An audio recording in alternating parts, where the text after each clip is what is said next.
Mas antes, um dilúvio, um cataclisma, o ato vingativo de Deus. A Bíblia afirma que somente Noé e sua família foram poupados. Mas teria o grande dilúvio sido apenas uma história ou um evento catastrófico que alterou o curso da história humana?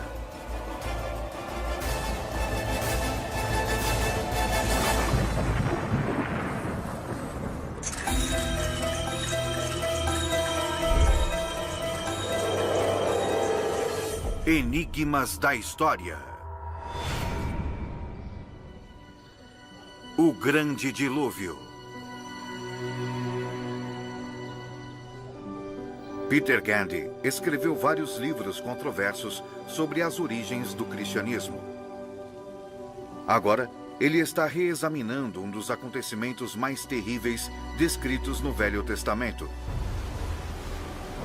A história de Noé e do Grande Dilúvio.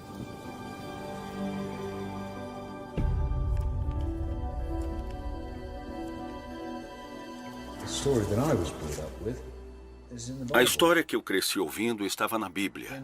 Gênesis capítulo 6, versículo 17.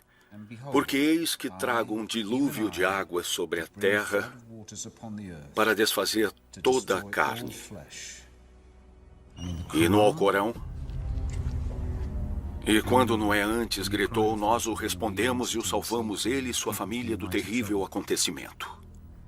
Narrativas de tremores de terra e inundações são comuns a muitas culturas. Suméria, grega, hindu, chinesa, nativo-americana, em histórias que remontam a milênios. Há muito tempo antes do Alcorão, no épico de Gilgamesh, 2000 anos antes de Cristo, a tempestade trazida por Haddad arrasou tudo até os céus como um ataque em uma batalha, lançando-se contra as pessoas. Onde quer que se procure, é realmente a história de um grande dilúvio.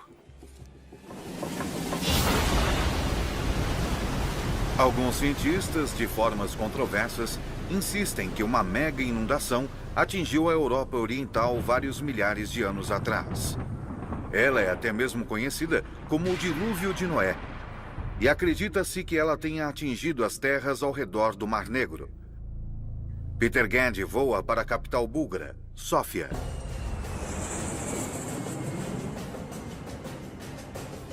Ele quer descobrir que efeitos uma enorme inundação pode ter tido nas primeiras civilizações dessas religiões e o que pode ter causado a inundação do Mar Negro.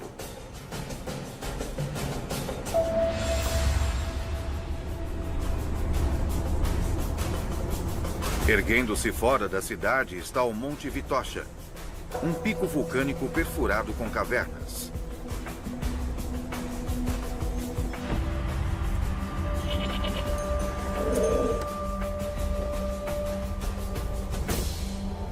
Peter Gandy sobe até a montanha para se encontrar com o professor Yavor Shopov, da Universidade de Sófia. Me disseram que o senhor talvez pudesse lançar alguma luz sobre essa inundação. Sim, mas para isso precisamos entrar na caverna. A caverna é repleta de estalactites e estalagmites espetaculares. O que esta caverna pode nos dizer sobre o dilúvio? Todas essas estalagmites e estalactites são o resultado da água da chuva passando pelo leito da rocha. Assim como a leitura dos anéis em um tronco de árvore, observando as camadas nessas formações rochosas, geólogos são capazes de calcular níveis de precipitação que remontam a milênios. Foi enquanto estudava isso que Shopov descobriu algo extraordinário. Uma camada era muito mais espessa do que qualquer uma das outras. Isso foi formado 7.500 anos atrás e a precipitação era 50 vezes a dos dias de hoje. O que você acha que poderia ter provocado essa incrível chuva? Temos uma teoria especial a respeito, mas para eu lhe mostrar isso, temos de ir até o meu laboratório em Sófia.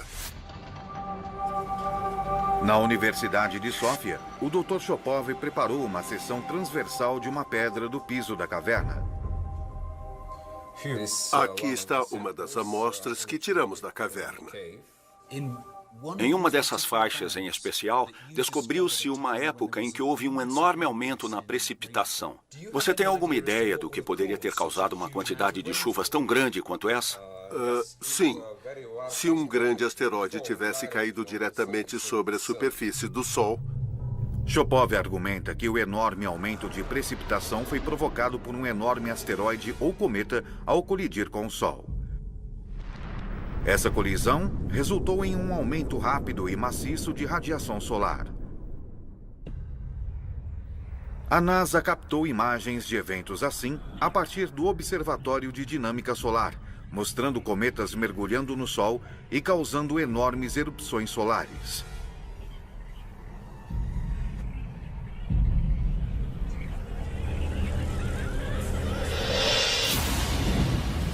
Shopov calcula que depois do cometa atingir o Sol, houve um aumento drástico e rápido na temperatura da Terra. Quantidades imensas de água do mar evaporaram, causando um aumento colossal nas chuvas.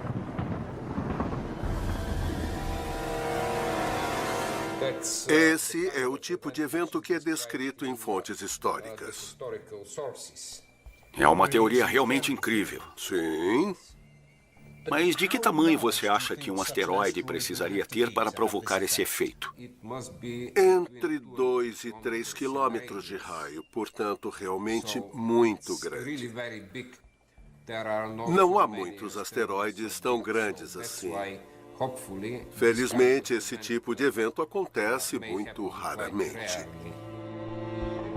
As conclusões de Shopov, embora calorosamente debatidas, encontram eco em outras teorias que também argumentam ter havido uma inundação maciça na região do Mar Negro.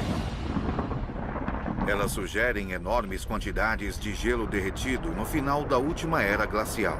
Há mais de 5.000 anos, houve a elevação do nível do mar. Em algum momento durante esse período, a água do Mediterrâneo correu para o Bósforo a um ritmo de 40 quilômetros cúbicos por dia, 200 vezes o fluxo das cataratas do Niágara.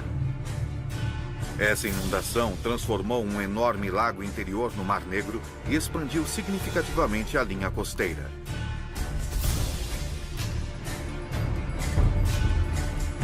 Para encontrar evidências para apoiar a teoria da mega inundação, Peter Gandy viaja para o leste, até as costas do Mar Negro.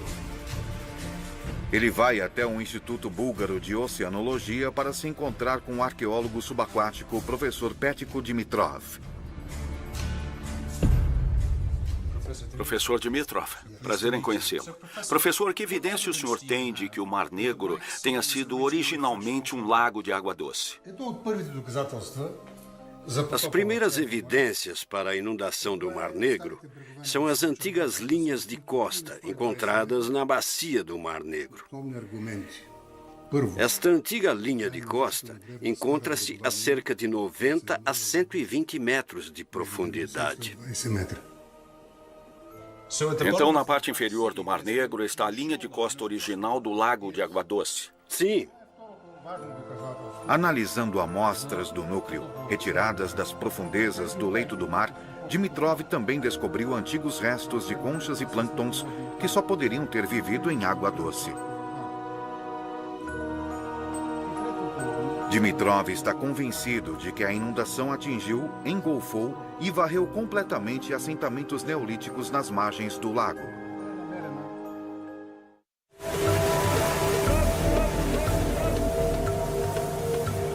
Em 2011, um navio de investigação geológica, o Academic, realizou extensas pesquisas subaquáticas. Konstantin Shiterev era o chefe da equipe. Um dia estávamos fazendo a varredura do leito do mar e encontramos uma espécie de saliência e decidimos enviar uma sonda para colher uma amostra. Quando a sonda foi puxada de volta, os cientistas começaram uma inspeção detalhada do que haviam recuperado. Eles logo perceberam que haviam encontrado algo significativo. Nesta bandeja encontramos, nesta posição, esta peça de madeira. E esta é nossa evidência. Não há como essa peça de madeira ter sido jogada de um navio. Não há como ela estar lá, exceto se houver um antigo vilarejo ou coisa assim naquela profundidade. Então isso é prova de que há assentamentos no fundo do Mar Negro? Assentamentos humanos? Eu acho que sim. Ainda estamos à espera da datação de carbono. E se ela tiver 7.600 anos de idade, então assunto encerrado.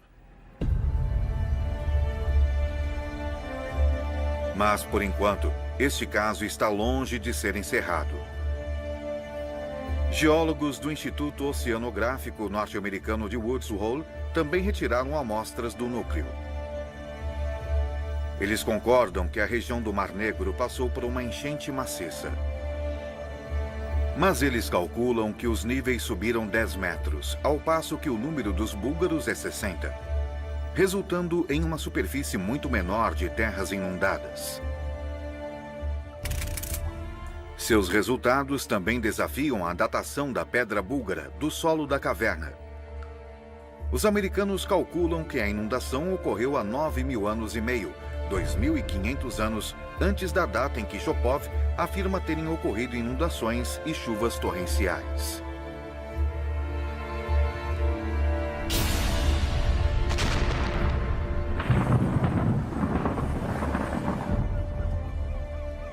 Mas muitos cientistas búlgaros estão convictos. Eles acreditam que o grande dilúvio realmente submergiu a primeira civilização europeia de 7.000 anos atrás e centrada no que é hoje o litoral búlgaro. É uma posição radical em relação à visão histórica convencional de que os minoicos fundaram a primeira sociedade europeia sofisticada 2.000 anos mais tarde em Creta.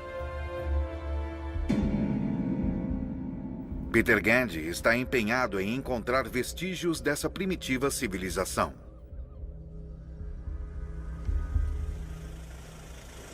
Ele entra em contato com um dos principais especialistas em era neolítica búlgara, o Dr. Todor Dimov, do Museu Dobrit.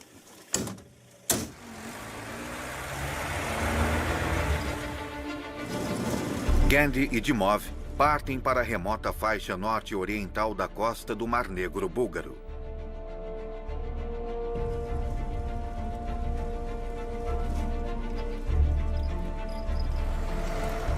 Em Durankulak estão os restos de um assentamento neolítico que remonta a mais de 6.000 anos.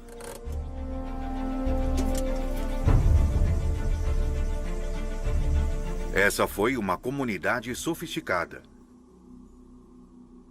Ela é chamada de Troia búlgara, mas antecede a antiga cidade grega em mais de 2.000 anos.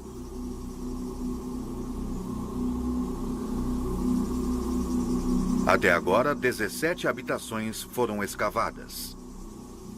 Os edifícios são grandes. Tem por volta de 160 a 180 metros quadrados, muito maiores do que um apartamento médio contemporâneo, mesmo nos Estados Unidos. Dimov acredita que o Grande Lago de Água Doce criou um ambiente fértil, perfeito para a agricultura. Aqui é onde poderíamos descobrir o início da ideia do Jardim do Éden. Era mais fácil viver neste lugar do que nos desertos do Egito. Eles tinham água, vegetação, animais. Leões viviam por aqui naquela época. Quando chegou o dilúvio, a terra fértil foi tomada pela água salgada, e os que sobreviveram foram forçados a migrar. Peter Gandy quer saber mais sobre esses moradores junto às margens do Lago Neolítico, e a informação será encontrada ao longo da costa do Mar Negro.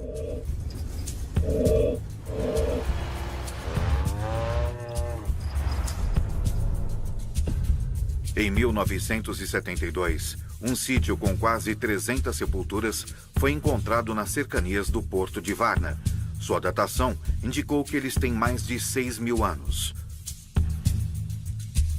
Muitos despojos foram enviados ao Instituto Búlgaro de Antropologia. Peter Gandy está em Sófia para se encontrar com o professor Yordan Yordanov.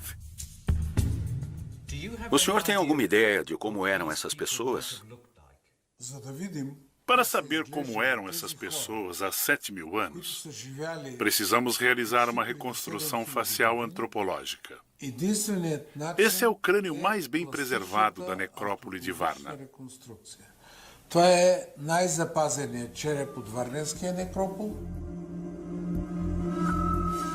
Estudando o crânio e o esqueleto, Yordanov conclui que o homem era bem encorpado e fisicamente forte. E o que aconteceu a eles? Eu não sei. Praticamente ninguém tem uma resposta em relação ao local para onde essas pessoas foram e por que elas desapareceram com sua civilização bem desenvolvida e as habilidades técnicas que tinham. Elas desapareceram deste mundo sem deixar qualquer vestígio. Sábado especial.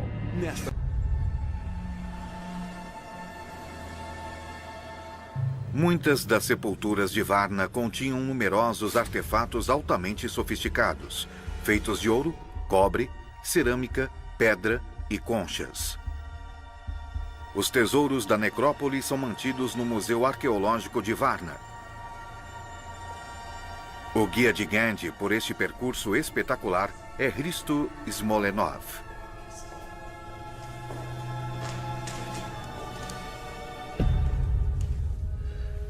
Este é o mais antigo tesouro de ouro do mundo. Isso é incrível. Este é o famoso ouro da necrópole de Varna. Sim. É um enorme privilégio ver isso. Vocês fizeram a datação? Sim, pela datação por radiocarbono, eles são de meados do 5º milênio antes de Cristo. Portanto, de 6.500 anos atrás. Isso é extraordinário. Isso coloca a história da civilização europeia ainda mais distante. Exatamente.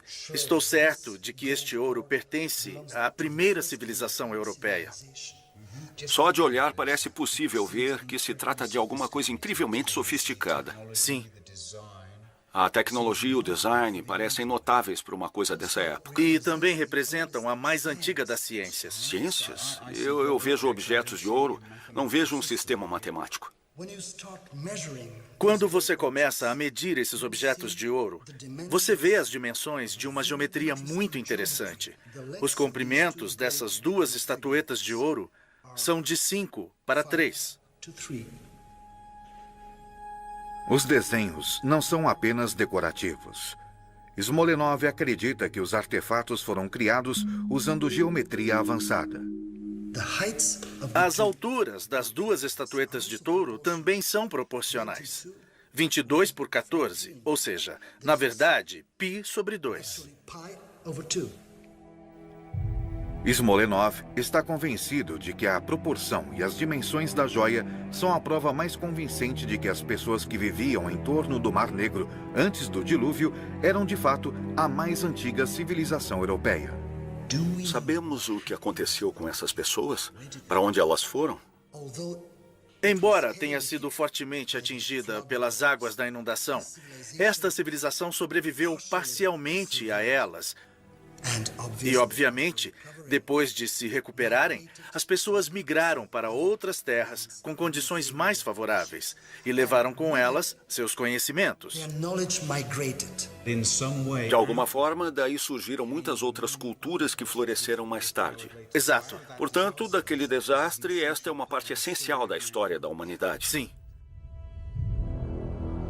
Smolenov acredita que esses povos antigos foram dispersados pelo dilúvio, mas seus conhecimentos reapareceram com um grande florescimento das civilizações egípcias, sumérias e gregas, 1000 a 2000 anos mais tarde. Ao olhar para o Mar Negro hoje, é difícil imaginar que ele já foi um lago de água doce. E sim, a evidência sugere que realmente houve uma inundação maciça aqui. O mar avançou, invadiu este lago e levou para longe o povo que aqui vivia. Eles acabaram se dispersando pelo mundo mediterrâneo, talvez até mesmo plantando as sementes da civilização europeia.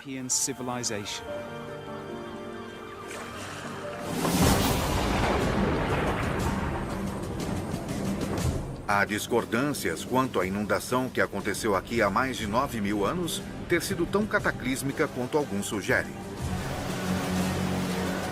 Mas se as histórias da Bíblia, Alcorão e Gilgamesh são uma representação de fatos reais, o dilúvio foi grande o bastante para destruir comunidades, mas também para criar novas civilizações.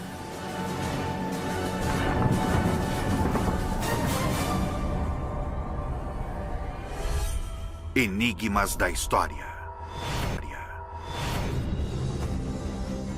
Antigas marcações em pedras, símbolos misteriosos, indicações a respeito do monstro do Lago Ness.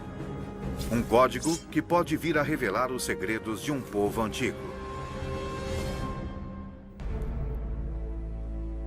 Enigma escocês. Escócia, no norte da Grã-Bretanha, tem uma história oculta. Há histórias que falam de druidas, magia e monstros. Espalhadas ao redor da Escócia estão 350 pedras em pé. Um dos enigmas do mundo antigo.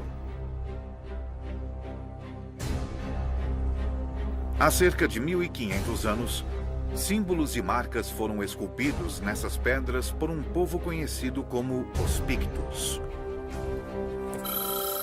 Inverurie, Escócia. Robbie Lee, professor honorário de Biociências da Universidade de Exeter, tem usado seus conhecimentos científicos para desvendar os segredos dessas pedras.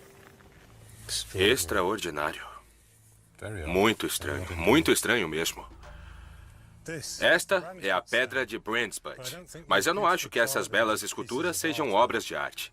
Eu acho que são um código. E se pudéssemos decifrá-lo, poderíamos desvendar alguns dos mistérios do passado antigo da Escócia. Para desvendar o código, primeiro Lee precisa saber mais a respeito dos próprios Pictos. Edimburgo, Escócia.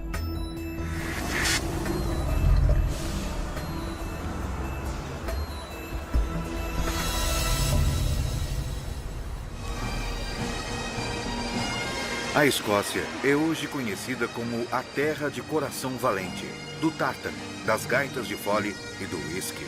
Mas os antigos predecessores dos escoceses não deixaram quaisquer registros escritos, e seu passado está encoberto. O que sabemos de fontes escritas foi fornecido por outros povos, como os romanos. Temos aqui um mapa de Ptolomeu do século II, que mostra o mundo conhecido na época. E acima, no canto superior esquerdo, está a Bretanha e a Escócia, em um ângulo muito estranho, feito de forma bastante imprecisa.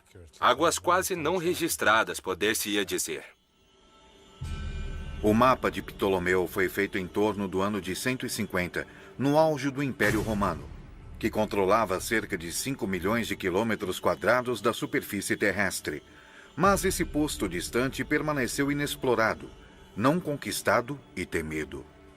Acima, naquela pequena faixa que é a Escócia, Ptolomeu escreveu a palavra Caledônios, que significa o povo forte ou inflexível.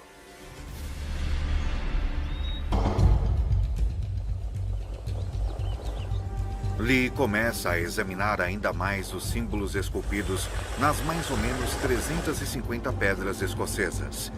Ele se encontra com Gordon Noble, professor de arqueologia na Universidade de Aberdeen.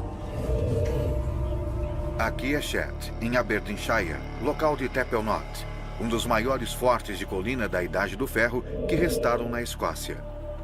Aqui está uma pedra, possivelmente do 6º ou 7º século, chamada Croystein, inscrita com ainda mais marcas. Rob, esta é a pedra conhecida como Croystein. Isso é extraordinário, uma beleza. Gordon, eu reconheço o salmão, mas o que é essa forma bestial ali embaixo? Uma das minhas ideias é que esse personagem seja o que se conhece como um Kelp, um espírito das águas com forma de cavalo. Há histórias sobre Kelps no folclore escocês até os séculos 19 e 20. E essas criaturas habitavam lugares com água, riachos ou rios, e eram conhecidas por levarem as pessoas à morte ou causar todo o tipo de maldades. Estas pedras foram levantadas principalmente entre os séculos 6 e 9 e os Pictos utilizaram cerca de 40 símbolos. Os estudiosos as dividem quanto ao que elas podem significar. Muitos acreditam que elas sejam simplesmente ornamentais, emblemas pessoais ou nomes de poderosos chefes Pictos. Crescentes? Crescentes com Brand's Butt. É verdade. E para alguns, os símbolos têm um significado mais misterioso. Você tem várias bestas místicas e você tem um espelho e o pente. Entre os sinais mais comuns estão a serpente, um antigo símbolo da sabedoria. O assim chamado Zed Rod, muitas vezes inscrito com uma marcação que se parece com Dumbbell. Nosso velho amigo, o bestial que você pode ver bem aqui.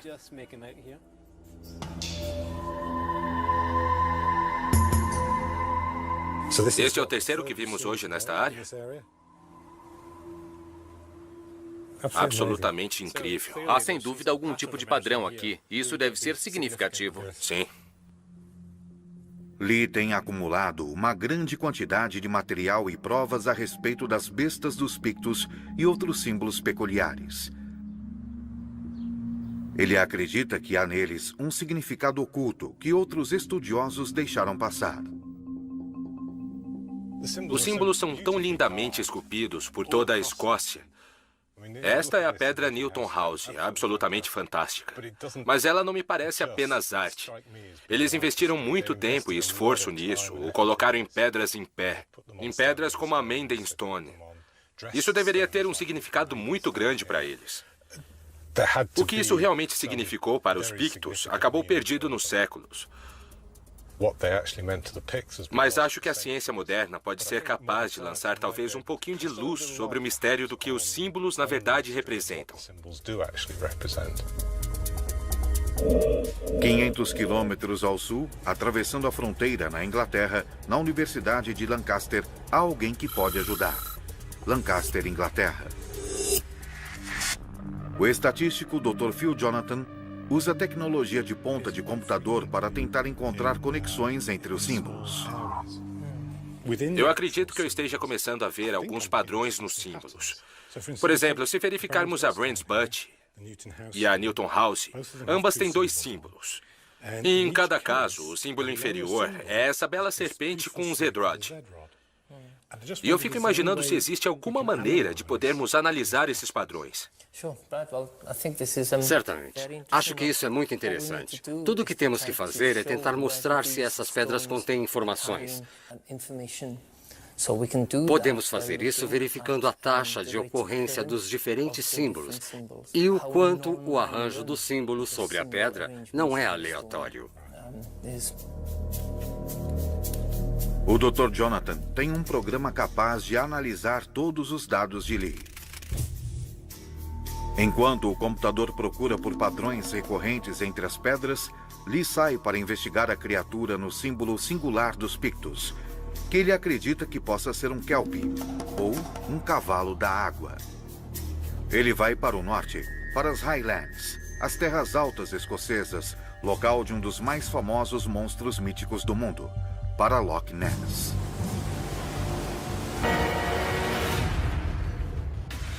Um mergulho surpreendente pelo submundo. Lago Ness, Escócia.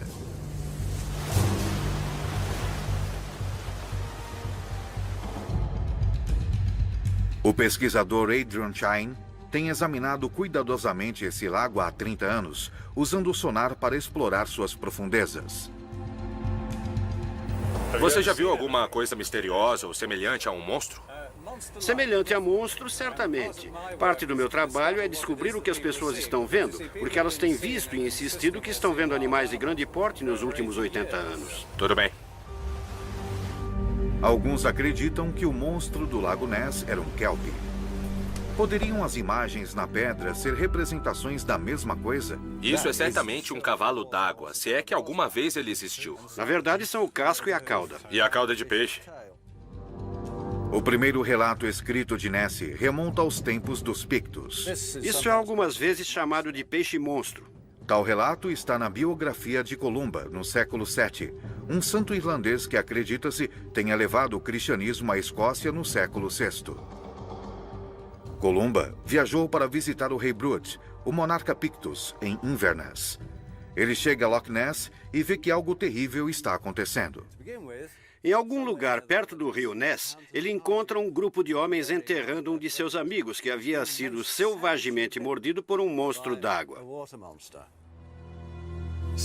Por isso, ele pede a um de seus seguidores para saltar na água e pegar um barco do outro lado. Seu seguidor faz isso exatamente tirando as roupas, o sabre, a túnica e mergulha na água. Mas a fera estava esperando no leito do rio e seu apetite não está saciado, mas meramente despertado. Então o monstro nada até a superfície, se aproxima do homem com um terrível rugido. Columba faz então o sinal da cruz no ar, dizendo: rápido, volte e não toque aquele homem. E a fera se afasta mais rapidamente do que havia se aproximado, como se puxada por cordas.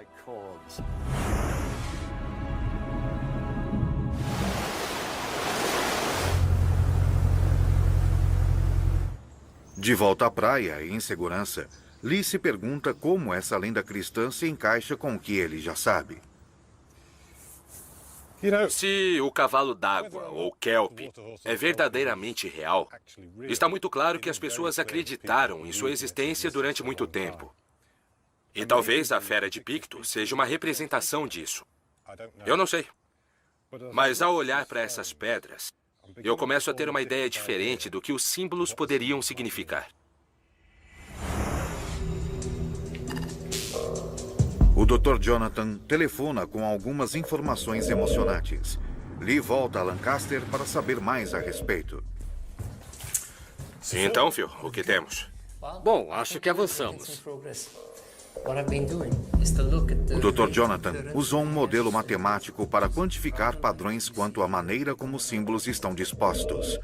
Isso foi projetado para estabelecer se os símbolos são puramente decorativos ou comunicadores de algum tipo de informação. Eu fiz algumas análises com base no exame da taxa de ocorrência de pares de símbolos sobre as pedras dos Pictos. Certo. E se os pares estavam ocorrendo aleatoriamente, então teríamos uma imagem semelhante à que temos aqui à direita. Certo. Mas, com as pedras Pictos, estamos, na verdade, obtendo imagens que parecem com o gráfico da esquerda, com uma cauda alta. Tanto isso indica que existe uma estrutura real nas pedras e que elas estão transmitindo informações. É um grande avanço. Sempre se aceitou que os Pictos utilizavam sinais e símbolos para se comunicar, mas não que eles tivessem desenvolvido uma linguagem escrita. O Dr. Jonathan realizou uma nova análise para tentar descobrir como estes símbolos funcionam. Uma amostra das pedras Pictos se parece com o gráfico do lado esquerdo, mas uma amostra de outra comunicação escrita também se parece com o lado esquerdo. Portanto, por exemplo, um trecho de texto em inglês ou texto em francês também pareceria assim. Portanto, a partir dessa análise, eu creio que podemos inferir que as pedras Pictos são, de fato, uma forma de escrita. Escrita. E isso é brilhante, absolutamente brilhante. Agora Lee precisa saber como os símbolos transmitem significado. Fiz outra análise tentando tratar disso e que se baseia em uma árvore de classificação. E a sugestão da árvore de classificação é que a pedra Pictos está transmitindo as palavras. Portanto, os símbolos são palavras. Exatamente. É a sugestão da árvore de classificação. Terras Altas, Escócia. De posse dessa informação, o próximo desafio de Lee é tentar traduzir as palavras Pictos. Lee se encontra com Guto Rees, especialista em linguagem da Universidade de Glasgow. Talvez outros idiomas celtas, como galês ou gaélico, possam fornecer algumas pistas. Se olharmos para alguns dos nomes de lugar, vemos Aberdeen aqui. Descemos um pouco e temos Arbroath aqui. E sabemos que a forma mais antiga era indecifrável. Se acompanharmos o meu dedo descendo até ali, temos Gales aqui. E vemos nomes galeses como Abertofse, perto de Swansea, e Aberystwyth, e isso significa estuário em galês. Certo. Um lugar onde o rio entra no mar, ou muito especificamente na Escócia, onde um rio entra em outro, como aqui embaixo. Então isso é uma Aber. Há um Aber aqui. Certo. Portanto, explicando por que temos tantos, cerca de 29 nomes de lugares Aber no que era a terra dos Pictos. Parece haver ligações entre o idioma Pictos e o galês, e ambos foram enraizados na terra ao redor deles. Existem pistas sobre o idioma Pictos por toda a paisagem aqui. Certo. Se você olhar lá para baixo, vai ver que o riacho é brilhante. Estou vendo. A palavra galesa para brilhante é petre. Entendo. E se você olhar um pouco mais ao norte do Lago Ness, temos Strate Peter, que significa o Vale do Riacho Cintilante e Brilhante. Certo. Na verdade, estamos aqui em Perthshire, e este condado foi assim chamado com o nome da cidade de Perth, logo ali abaixo da estrada. Há uma palavra galesa, Perth, que significa uma madeira. Se o Picto tem relação com o galês e outros antigos idiomas, então pode ser possível traduzir os símbolos. Mas para isso, Lee precisa de um idioma conhecido com o qual compará-lo. Lee decide então estender sua pesquisa a algumas das pedras em galês.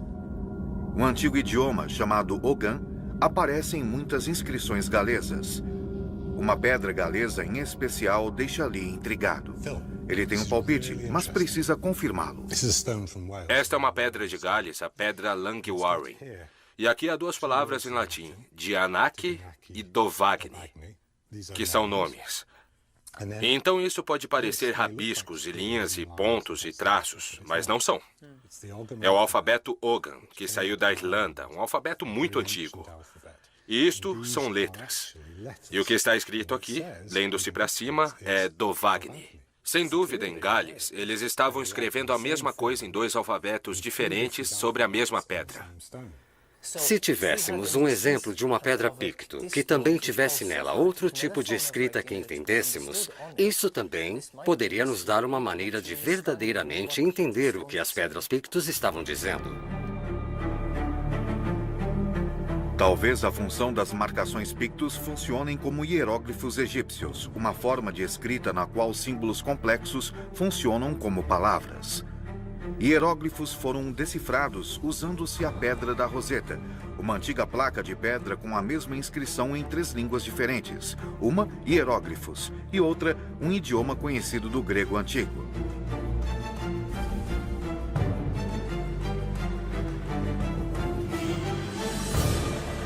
Lee decide que é hora de voltar à Escócia.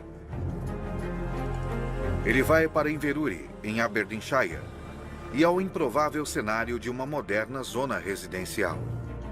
Lee volta para dar uma olhada mais de perto na pedra Brant's Butt, mais certo do que nunca de que ela seja a chave de sua investigação. O que é maravilhoso a respeito desta pedra é que temos duas formas de escrita. Se estivermos certos, esses símbolos são palavras. Cada símbolo é uma palavra. A serpente é o Zerod, é uma palavra. O crescente é o Verod, é outra palavra. E temos o Ogan escrito aqui. Se ambos foram gravados ao mesmo tempo e significam a mesma coisa, então este Ogan nos dá a chave potencialmente para desvendar o significado dessas palavras símbolos aqui. Talvez se os peritos conseguirem ler isto, então esta pedra poderia se tornar tão significativa para decifrar os símbolos pictos, como a pedra da Roseta foi para decifrar os hieróglifos egípcios. Para ajudá-lo a traduzir o texto Ogan, Lee se encontra novamente com o linguista Guto Rees. Este é o meu desenho da pedra Brant's Butt, em Inverurie. Eu gostaria de saber se você poderia me ajudar com esta inscrição Ogan. Bom, eu posso lhe dizer o que eu acho que cada letra significa. E esta é uma pedra belamente inscrita.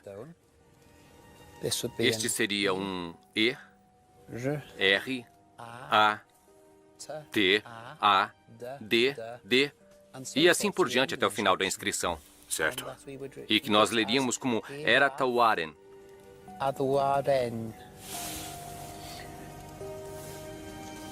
Mas não estou inteiramente certo quanto ao significado da inscrição toda.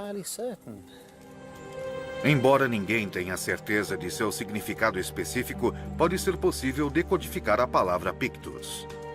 Portanto, ainda não sabemos o que Ogan está nos dizendo. Não, isso ainda é um mistério.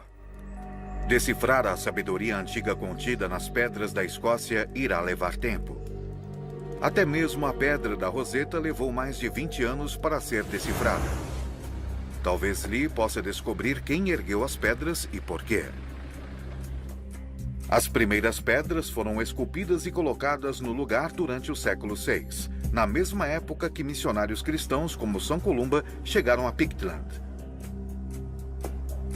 Para investigar se existe uma conexão, Lee viaja para se encontrar com alguém em um local de sepultamento nas terras baixas escocesas.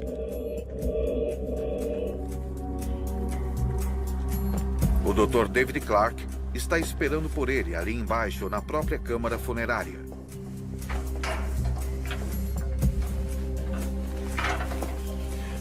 Quem você acredita que foi o responsável pelos símbolos e para onde eles foram? Acredito que fossem liderados pelo que os escritores cristãos chamavam de magos. Pessoas que resolviam quais seriam os símbolos realmente com poder para serem colocados nas pedras. Os magos Pictus eram os druidas, uma poderosa classe de sacerdotes pagãos. Acreditava-se que fossem hábeis feiticeiros e mestres mágicos, versados em cura e domadores das forças elementares da natureza. Talvez os símbolos estejam imbuídos de poder místico e as pedras carreguem feitiços e encantamentos, maldições e mal-olhados. Por que você acha que os Pictos esculpiram as pedras símbolo? O que é notável é que esta é a primeira vez que esculturas apareceram na paisagem em quase 2000 anos. Parece-me que a razão por que se está fazendo isso é a existência de uma grave crise. E, de repente, se tem a ideia de recordar a paisagem por prazer, para mim parece provável que a explicação envolva poder e religião. Portanto, as pedras poderiam ser um chamado místico às armas. Quando São Columba e outros missionários cristãos pregavam o evangelho pela Caledônia, supostamente realizando milagres ao longo do caminho, eles representavam um desafio direto ao poder e à religião dos druidas. São Columba, dizem, participou de um confronto sobrenatural com um mago Pictus, chamado Broichan, para decidir quem iria controlar os elementos, e Columba ganhou.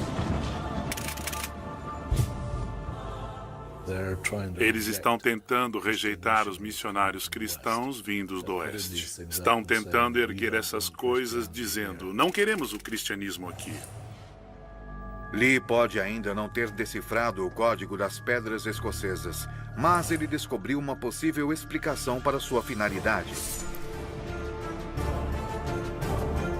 Os monólitos poderiam ter sido uma tentativa de repelir uma ameaça terrível, reivindicando as próprias almas do povo Pictus, o cristianismo. Versão Marshmallow São Paulo.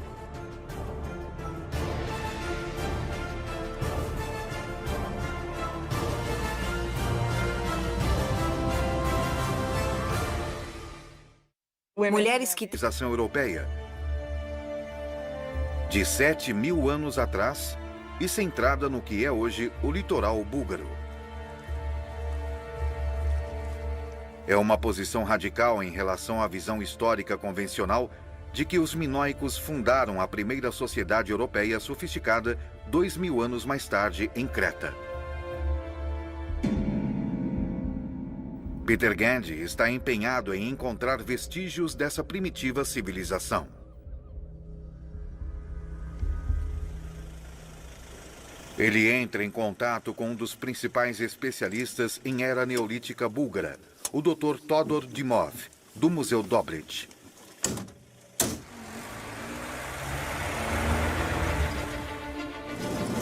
Gandhi e Dimov partem para a remota faixa norte-oriental da costa do Mar Negro búlgaro.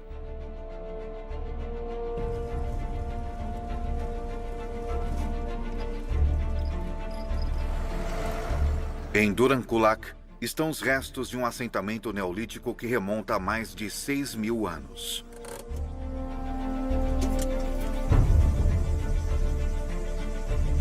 Essa foi uma comunidade sofisticada. Ela é chamada de Troia búlgara, mas antecede a antiga cidade grega em mais de 2.000 anos.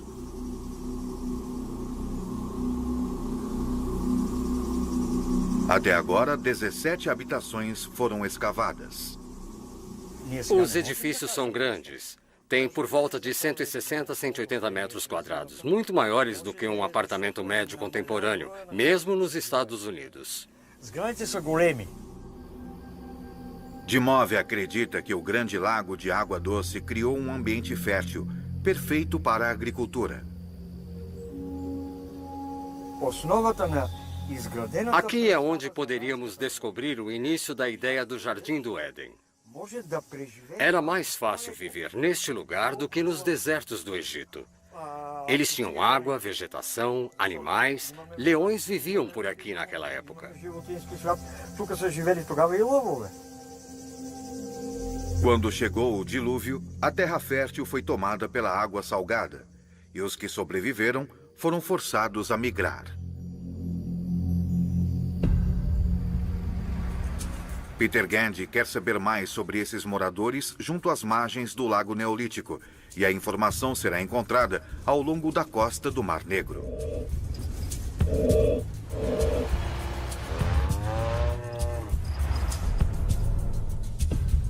Em 1972, um sítio com quase 300 sepulturas foi encontrado... Para baixo, vai ver que o riacho é brilhante. Estou vendo. A palavra galesa para brilhante é Petre. Entendo.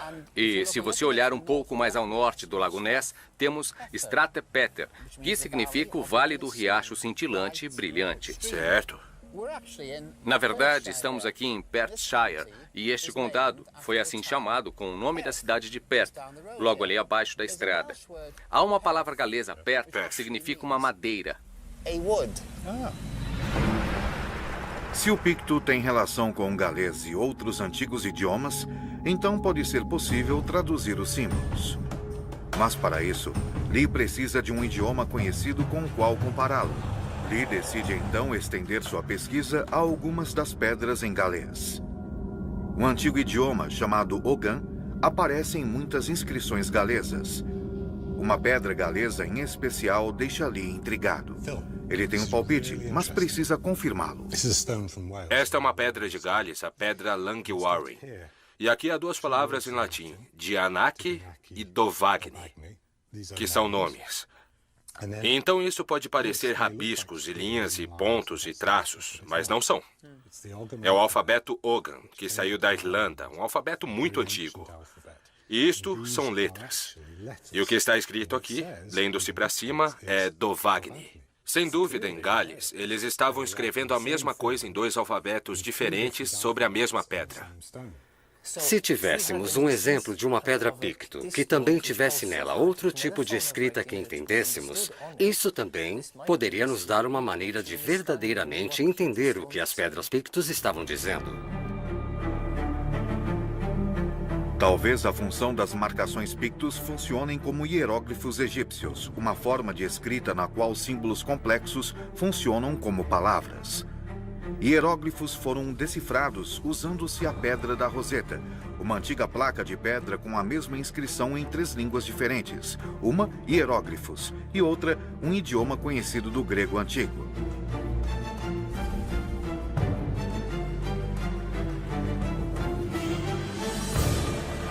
Lee decide que é hora de voltar à Escócia. Ele vai para Inverurie, em Aberdeenshire, e ao improvável cenário de uma moderna zona residencial. Lee volta para dar uma olhada mais de perto na pedra Brent's Butt, mais certo do que nunca de que ela seja a chave de sua investigação. O que é maravilhoso a respeito desta pedra é que temos duas formas de escrita. Se estivermos certos, esses símbolos são palavras. Cada símbolo é uma palavra. A serpente é o Zerod, é uma palavra. O crescente é o Verod, é outra palavra. E temos o Ogan. Então, na parte inferior do Mar Negro está a linha de costa original do Lago de Água Doce. Sim. Analisando amostras do núcleo retiradas das profundezas do leito do mar, Dimitrov também descobriu antigos restos de conchas e plânctons que só poderiam ter vivido em água doce. Dimitrov está convencido de que a inundação atingiu, engolfou e varreu completamente assentamentos neolíticos nas margens do lago.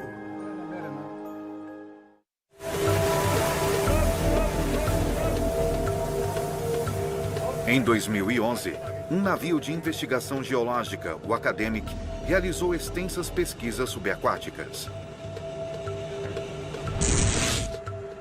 Konstantin Chiterev era o chefe da equipe. Um dia estávamos fazendo a varredura do leito do mar e encontramos uma espécie de saliência e decidimos enviar uma sonda para colher uma amostra.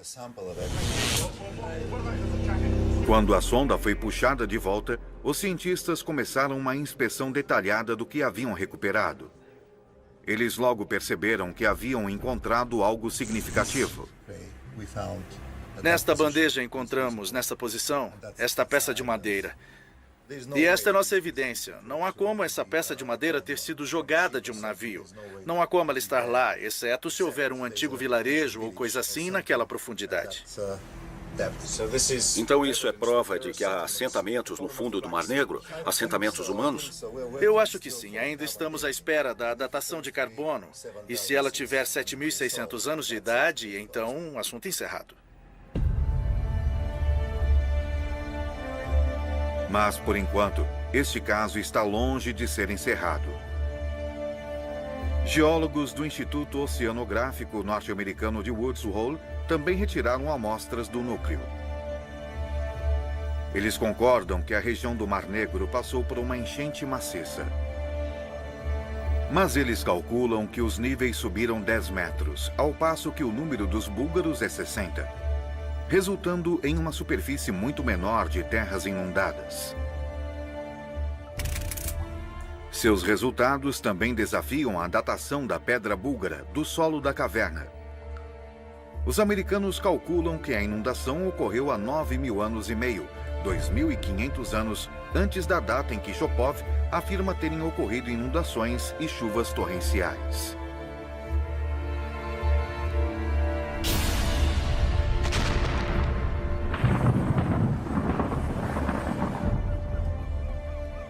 Mas muitos cientistas búlgaros estão convictos. Se o picto tem relação com o galês e outros antigos idiomas, então pode ser possível traduzir os símbolos. Mas para isso, Lee precisa de um idioma conhecido com o qual compará-lo. Lee decide então estender sua pesquisa a algumas das pedras em galês. Um antigo idioma chamado Ogan aparece em muitas inscrições galesas. Uma pedra galesa em especial deixa Lee intrigado. Ele tem um palpite, mas precisa confirmá-lo. Esta é uma pedra de Gales, a pedra Langwarry. E aqui há duas palavras em latim, Dianac e Dovagni, que são nomes. E então isso pode parecer rabiscos e linhas e pontos e traços, mas não são. É o alfabeto Ogan, que saiu da Irlanda, um alfabeto muito antigo. E isto são letras. E o que está escrito aqui, lendo-se para cima, é Dovagni. Sem dúvida, em Gales, eles estavam escrevendo a mesma coisa em dois alfabetos diferentes sobre a mesma pedra. Se tivéssemos um exemplo de uma pedra picto, que também tivesse nela outro tipo de escrita que entendêssemos, isso também poderia nos dar uma maneira de verdadeiramente entender o que as pedras pictos estavam dizendo. Talvez a função das marcações pictos funcionem como hieróglifos egípcios, uma forma de escrita na qual símbolos complexos funcionam como palavras. Hieróglifos foram decifrados usando-se a pedra da Roseta, uma antiga placa de pedra com a mesma inscrição em 3 línguas diferentes, uma hieróglifos e outra um idioma conhecido do grego antigo.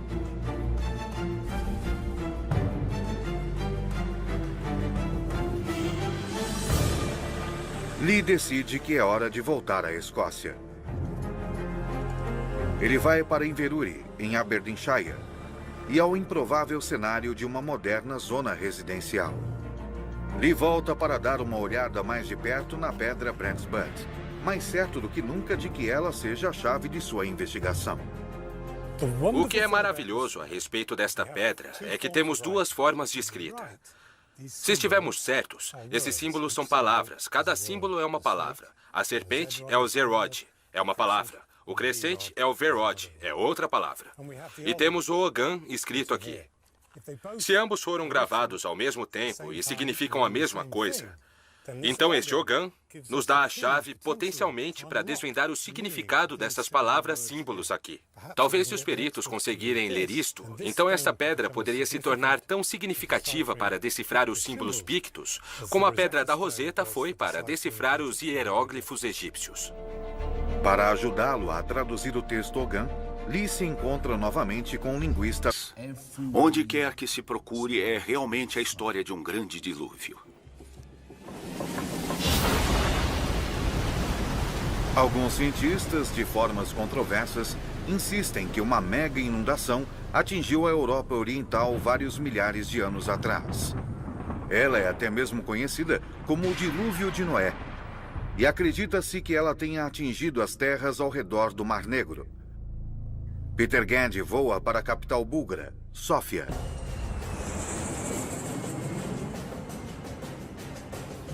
Ele quer descobrir que efeitos uma enorme inundação pode ter tido nas primeiras civilizações dessas religiões e o que pode ter causado a inundação do Mar Negro.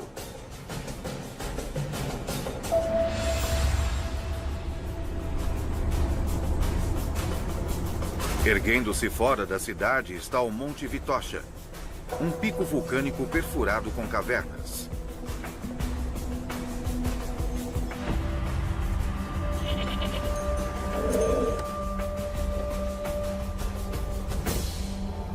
Peter Gandy sobe até a montanha para se encontrar com o professor Yavor Shopov, da Universidade de Sófia. Me disseram que o senhor talvez pudesse lançar alguma luz sobre essa inundação. Sim, mas para isso precisamos entrar na caverna. A caverna é repleta de estalactites e estalagmites espetaculares. O que esta caverna pode nos dizer sobre o dilúvio? Todas essas estalagmites e estalactites são o resultado da água da chuva passando pelo leito da rocha.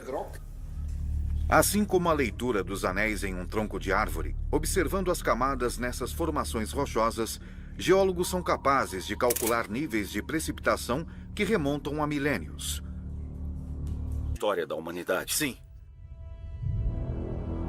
Smolenov acredita que esses povos antigos foram dispersados pelo dilúvio, mas seus conhecimentos reapareceram com um grande florescimento das civilizações egípcias, sumérias e gregas, 1000 a 2000 anos mais tarde.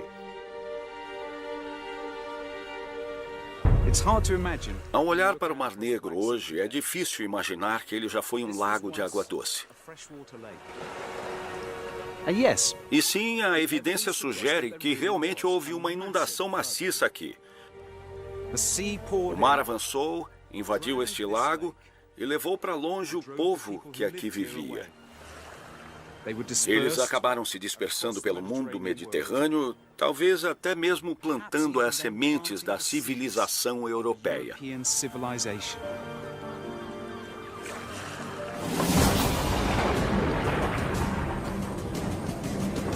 Há discordâncias quanto à inundação que aconteceu aqui há mais de 9.000 anos ter sido tão cataclísmica quanto alguns sugerem.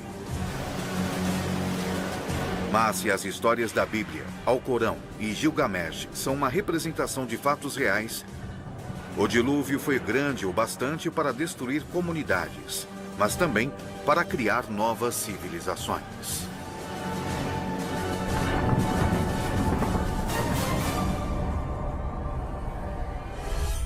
Enigmas da história. Antigas marcações em pedras, símbolos misteriosos, indicações a respeito do monstro do Lago Ness. Um código que pode vir a revelar os segredos de um povo antigo. Enigma escocês. Escócia, no norte da Grã-Bretanha, tem uma história oculta. Há histórias que falam de druidas, magia e monstros. Espalhadas ao redor da Escócia estão 350 pedras em pé. Um dos enigmas do mundo antigo. Há cerca de 1500 anos, símbolos e marcas foram esculpidos nessas pedras por um povo conhecido como os Pictos. Inverurie, Escócia. Robbie Lee, professor honorário de Biociências da Universidade de Exeter, tem usado seus conhecimentos científicos para desvendar os segredos dessas pedras. Extraordinário. Muito estranho mesmo. Esta é a pedra de Brandsbury. 60 a 180 metros quadrados, muito maiores do que um apartamento médio contemporâneo, mesmo nos Estados Unidos. Dimove acredita que o Grande Lago de Água Doce criou um ambiente fértil, perfeito para a agricultura. Aqui é onde poderíamos descobrir o início da ideia do Jardim do Éden. Era mais fácil viver neste lugar do que nos desertos do Egito. Eles tinham água, vegetação, animais. Leões viviam por aqui naquela época. Quando chegou o dilúvio, a terra fértil foi tomada pela água salgada, e os que sobreviveram foram forçados a migrar.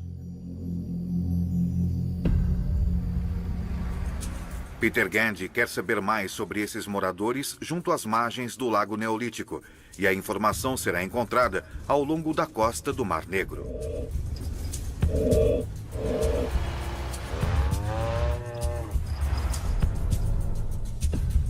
Em 1972, um sítio com quase 300 sepulturas foi encontrado nas cercanias do porto de Varna.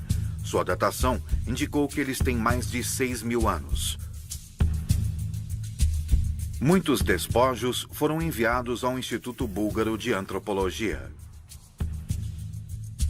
Peter Gandy está em Sófia para se encontrar com o professor Yordan Yordanov. O senhor tem alguma ideia de como eram essas pessoas?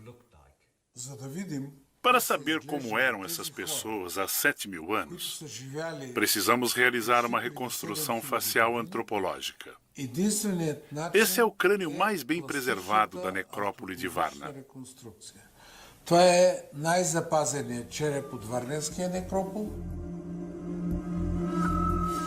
Estudando o crânio e o esqueleto, Yordanov conclui que o homem era bem encorpado e fisicamente forte. E o que aconteceu a eles? Eu não sei. Praticamente ninguém tem uma resposta em relação ao local para onde essas pessoas foram e por que elas desapareceram com sua civilização bem desenvolvida e as habilidades técnicas que tinham. Elas desapareceram deste mundo sem deixar qualquer vestígio. Sábado especial.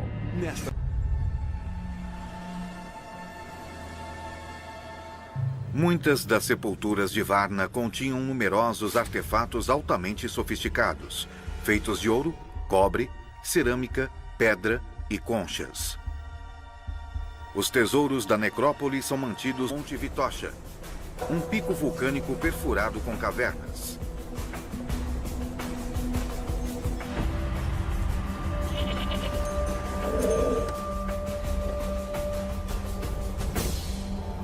Peter Gandy sobe até a montanha para se encontrar com o professor Yavor Shopov, da Universidade de Sófia. Me disseram que o senhor talvez pudesse lançar alguma luz sobre essa inundação. Sim, mas para isso precisamos entrar na caverna. A caverna é repleta de estalactites e estalagmites espetaculares.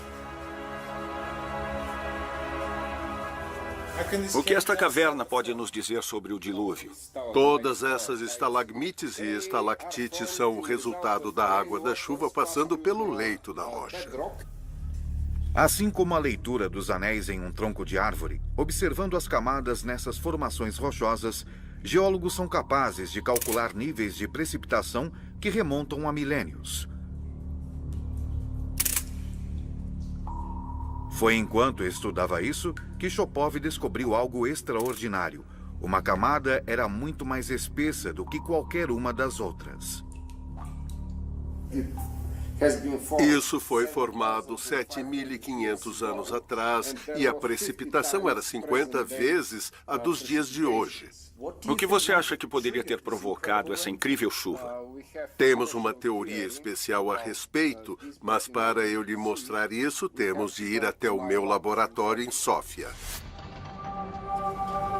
Na Universidade de Sófia, o Dr. Chopov preparou uma seção transversal de uma pedra do piso da caverna.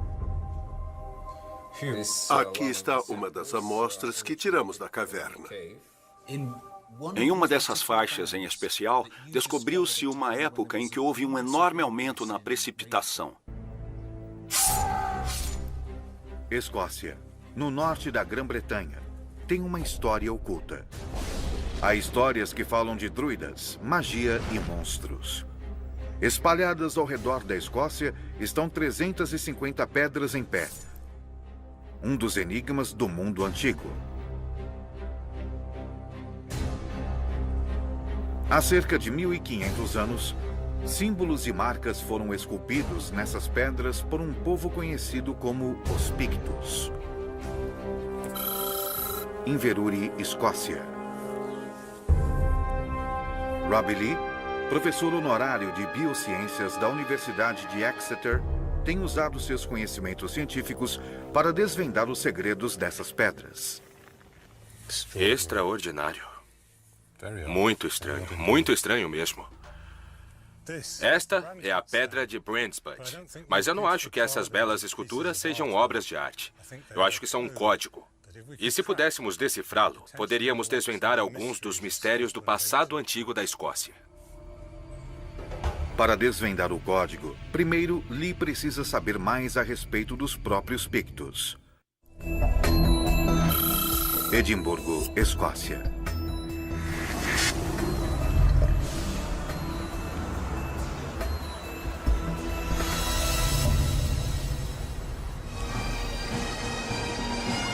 A Escócia é hoje conhecida como a terra de coração valente, do tártaro, das gaitas de fole e do whisky. Mas os antigos predecessores dos escoceses não deixaram quaisquer registros escritos, e seu passado está encoberto. O que sabemos de fontes escritas foi fornecido por outros povos, como os romanos. Temos aqui um mapa de Ptolomeu do século II, que mostra o mundo conhecido na época. E acima, no canto superior esquerdo, está a Bretanha e a Escócia, em um ângulo muito estranho, feito de forma bastante imprecisa. Águas quase não registradas, poder-se-ia dizer. O mapa de Ptolomeu foi feito em torno do ano de 150, no auge do Império Romano, que controlava cerca de 5 milhões de quilômetros quadrados da superfície terrestre. Mas esse posto distante permaneceu inexplorado, não conquistado e temido. Acima, naquela pequena faixa que é a Escócia, Ptolomeu escreveu a palavra Caledônios, que significa o povo forte ou inflexível.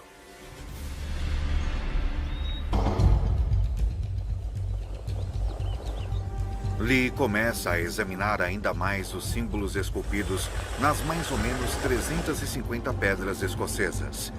Ele se encontra com Gordon Noble, professor de arqueologia na Universidade de Aberdeen. Drumshine tem examinado cuidadosamente esse lago há 30 anos, usando o sonar para explorar suas profundezas. Você já viu alguma coisa misteriosa ou semelhante a um monstro? Semelhante a monstros, certamente. Parte do meu trabalho é descobrir o que as pessoas estão vendo, porque elas têm visto e insistido que estão vendo animais de grande porte nos últimos 80 anos. Tudo bem. Alguns acreditam que o monstro do Lago Ness era um kelpie. Poderiam as imagens na pedra ser representações da mesma coisa? Isso é certamente um cavalo d'água, se é que alguma vez ele existiu. Na verdade, são o casco e a cauda. E a cauda de peixe? O primeiro relato escrito de Nessie remonta aos tempos dos Pictos. Isso é algumas vezes chamado de peixe-monstro. Tal relato está na biografia de Columba, no século VII, um santo irlandês que acredita-se tenha levado o cristianismo à Escócia no século VI. Columba viajou para visitar o rei Brut, o monarca Pictos, em Inverness.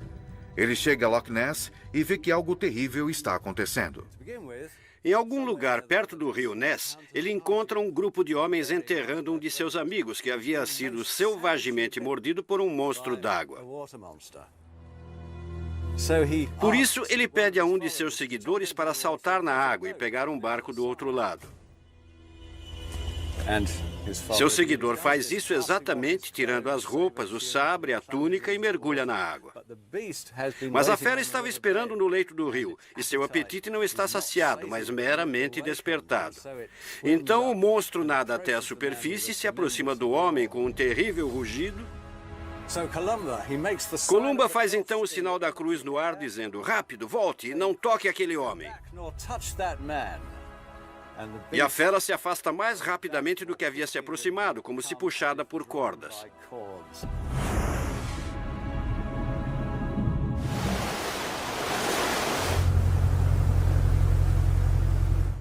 De volta à praia, em segurança, Lee se pergunta como essa lenda cristã se encaixa com o que ele já sabe.